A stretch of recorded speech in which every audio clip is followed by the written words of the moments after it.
Anggota Komisi 4 DPR RI Firman Subagio menilai revisi Undang-Undang Pangan agar selaras dengan tantangan pangan masa depan.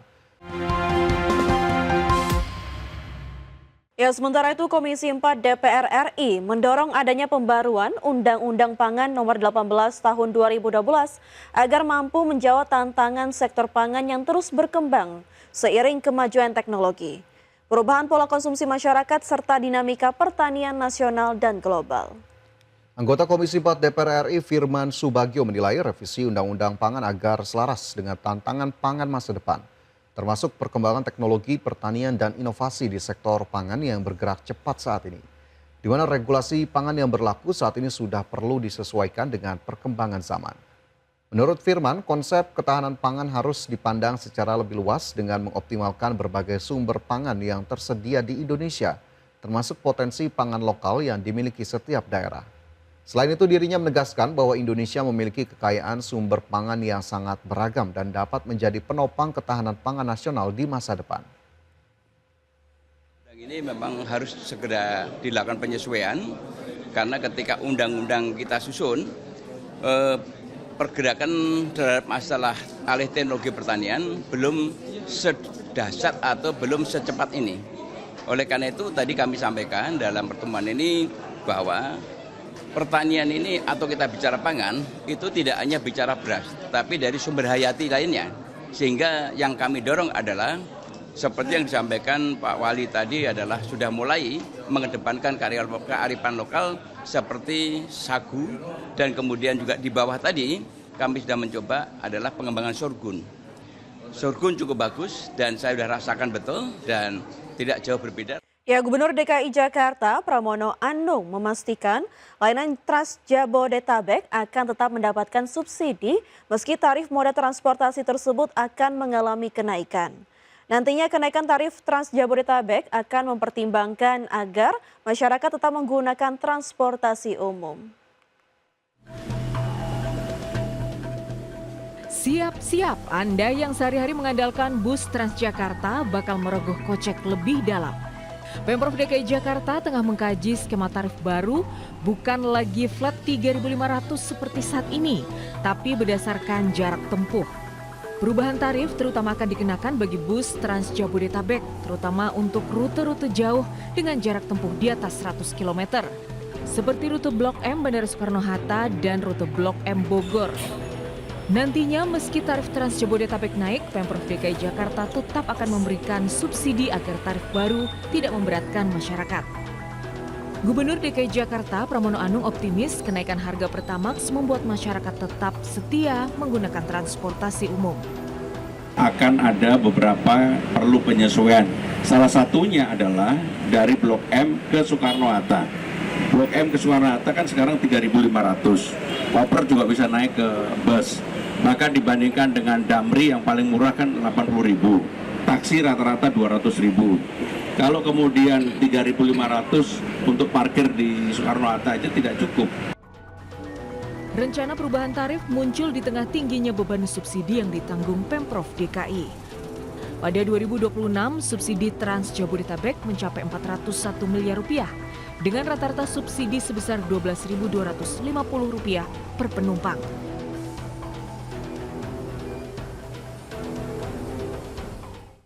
Ya, pemirsa, rencana penyesuaian tarif Trans Jabodetabek yang akan dilakukan oleh Pemprov DKI Jakarta menuai pro kontra dari para pengguna. Sebagian ada yang setuju, bahkan tak sedikit pun yang menolak lantaran di tengah situasi ekonomi yang tengah sulit saat ini. Emang harganya masih masuk akal itu masih oke sih, apalagi untuk ke bandara. Karena untuk jarak dari Blok M sendiri ke bandara kan cukup jauh ya dan lewat tol. Dan mengefisiensikan waktu dari pengguna TJ sendiri. Jadi kalau dinaikkan seperti tarif kayak 10.000 mungkin masih oke sih. Kalau aku sendiri sebagai pengguna harapannya lebih kedatangan TJ-nya itu lebih diseringkan, jadi penumpang tidak menunggu lama. Terus fasilitas-fasilitas seperti pramusapa atau yang petugas TJ-nya itu lebih di setiap halte itu lebih ramah lah terhadap penumpang-penumpangnya itu sendiri. Dari lubuk hati warga yang terdalam sebenarnya radang kurang setuju ya. Karena yang naik kan bukan cuma ini doang nih, transportasi yang ini doang. Apa ya, kayak ini udah jadi efek domino gitu loh. Dari krisis ekonomi yang ini, kebijakan ini dan ini nyambung akhirnya sampai di sini. Baru-baru ini ada berita terakhir, aduh kok naik sini lagi, soal BBM merembet juga pasti salah satu sama ini juga nanti nih, sama yang di depan-depannya lagi nanti. Oke. Harapannya terakhir, Pak. Harapannya terakhir semoga bisa segera stabil lagi.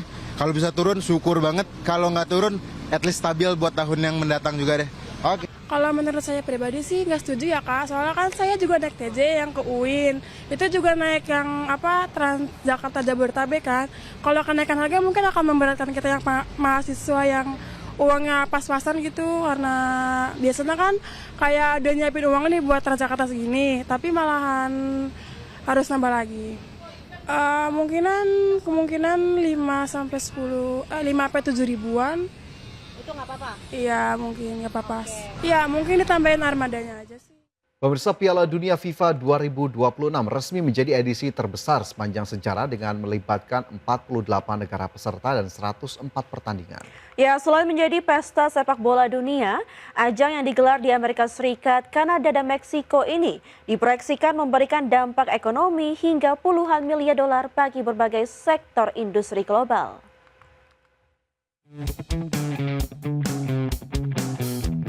Piala Dunia 2026 akan menjadi edisi pertama yang diikuti oleh 48 negara, meningkat dari format sebelumnya yang hanya melibatkan 32 tim. Total 104 pertandingan akan digelar di 16 kota tuan rumah yang tersebar di Amerika Serikat, Kanada, dan Meksiko. Format baru ini membuat turnamen berlangsung lebih panjang dan menjangkau lebih banyak penggemar di seluruh dunia. Berdasarkan analisis sosioekonomi FIFA, pada Piala Dunia 2026 diproyeksikan mampu menghasilkan dampak ekonomi global hingga 40,9 miliar dolar atau setara lebih dari 660 triliun rupiah. Turnamen ini juga diperkirakan menciptakan lebih dari 800.000 lapangan kerja di berbagai sektor, mulai dari pariwisata, transportasi, hingga industri hiburan. Lebih dari 13 juta pengunjung diperkirakan akan terlibat dalam rangkaian Piala Dunia 2026. Kondisi ini diprediksi mendorong peningkatan permintaan hotel, maskapai penerbangan, restoran, dan berbagai layanan pariwisata di kota-kota tuan rumah. Sektor ini dinilai akan menjadi penerima manfaat ekonomi paling besar dari ajang tersebut. Piala Dunia tidak hanya menghasilkan pendapatan dari penjualan tiket, tetapi juga melalui hak siar, iklan, sponsorship, dan penjualan produk resmi. Berbagai merek global di bidang olahraga, makanan, dan teknologi diperkirakan akan menikmati peningkatan penjualan seiring meningkatnya antusiasme penggemar. Media penyiaran juga diprediksi mencatatkan pendapatan iklan rekor selama turnamen berlangsung. Menjelang Piala Dunia 2026, minat masyarakat terhadap sepak bola di Amerika Utara terus mengalami peningkatan. Laporan terbaru menunjukkan basis penggemar sepak bola di kawasan tersebut kini mencapai lebih dari 136 juta orang. Pertumbuhan ini diperkirakan akan memberikan dampak jangka panjang terhadap industri olahraga dan ekonomi kreatif di kawasan tersebut. Berbagai sumber IDX Channel. Menteri Usaha Mikro, Kecil, dan Menengah Maman Abdurrahman tak menampik adanya dampak pelemahan rupiah serta kenaikan harga BBM non-subsidi Pertamax terhadap sektor usaha mikro, kecil, dan menengah. Maman menyatakan sejumlah pelaku UMKM khususnya yang bergantung pada bahan baku impor terkena dampak langsung. Untuk itu pihaknya terus memantau dan melakukan langkah mitigasi untuk mencegah dampak yang lebih berat bagi UMKM. Di mana saat ini pemantauan difokuskan pada para perajin dan pedagang tahu serta tempe karena ketergantungan yang sangat tinggi terhadap pasokan kedelai impor. Maman juga meyakini hal ini bisa diatasi pemerintah khususnya Kementerian Keuangan dan Bank Indonesia yang tengah melakukan langkah-langkah terobosan untuk menjaga ataupun mendorong penguatan rupiah.